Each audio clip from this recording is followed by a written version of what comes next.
부대찌개의 그 맛을 볶음으로 더 진하게 즐기는 치즈 부대볶음 레시피 찾아오셨다면 여러분들 제대로 찾아오신 겁니다.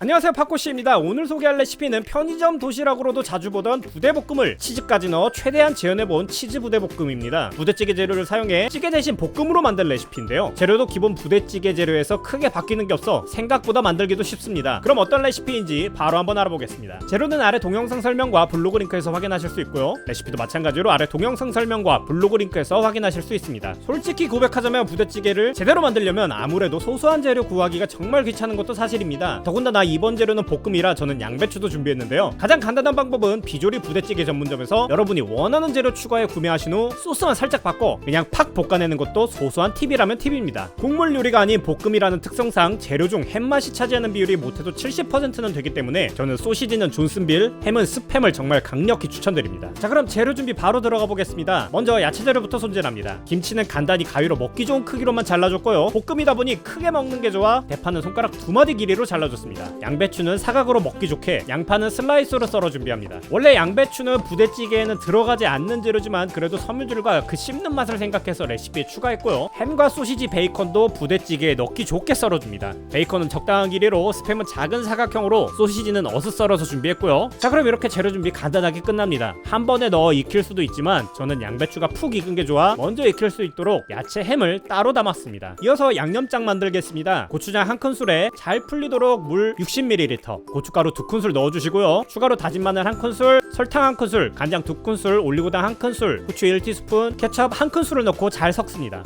이러면 재료 준비 완료됩니다. 저는 치즈는 체다 치즈, 여기에 베이크드 빈까지 준비했는데요, 취향에 맞춰 추가하실 재료가 있다면 얼마든지 추가하셔도 좋습니다. 자, 그럼 바로 조리 들어가 보겠습니다. 먼저 넓은 프라이팬에 식용유 2큰술을 두르고 강불에서 가열한 후 처음에는 야채 위주로 볶습니다. 양파, 대파, 양배추, 김치 100에서 150g 넣고 식감 취향에 맞게 볶아주시면 되고요, 이어서 소시지와 햄, 베이컨 같은 햄 종류를 넣고 야채와 잘 섞어 한번 볶아줍니다. 야채와 햄 볶는 순서는 여러분들 취향에 맞게 조절해주세요. 재료가 어느 정도 볶아지면 베이크드 빈 2큰술, 양념장을 전부 넣은 뒤 한번 잘 섞어주시고요, 소스와 재료를 중불에서 같이 볶습니다.